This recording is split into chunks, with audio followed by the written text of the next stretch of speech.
سلام و عرض ادب.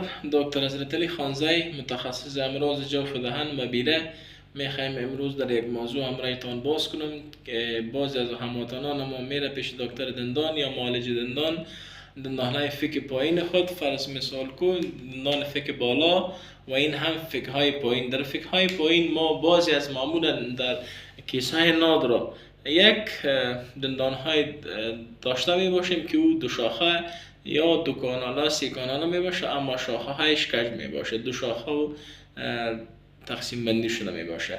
در بعضی افراد یک حالت خاص با وجود در فک پایینش می آید که با آن کانال مندیبولر دو شاخه میگه. کانال های مندیبولر یک مگزیلاس یک مندیبولا. موضوع ما شما در مندیبولاست در فک پایینش که با او گفته میشه بیفت مندیبولر کانال، که در این حالات کانالی که عصب دندان های فک پایین از دندان میگذرد به دو شاخ تقسیم می شود.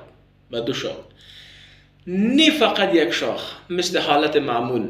در چنین فک های دندان های فک های پایین توسط دو شاخ عصب الویولارس تحتانی و تغذیه می شود و بهیسی می شود.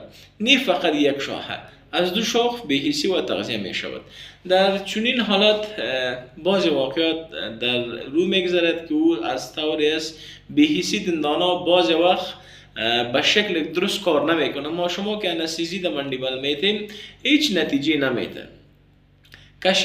کشیدن دندانها یا جراحی دندانهای عقل هیچ نتیجه خاص یا مشکل تر می شود، آسیب پذیر می بینیم ما. به همین دلیل این حالت یا این کیس ها پیچیده حساب می شود.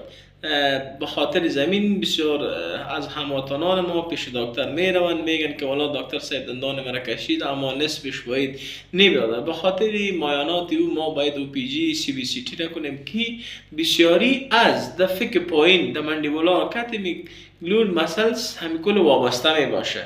دیگه از همین خاطر بعض نقاط از ما دکتر صاحبا، از ما شما که باید معمولا برش فکر کنیم همین حالت است که در دو شاخه یا کانال هایی که دو شاخه داشته می باشد برای لازم هدایت کنیم.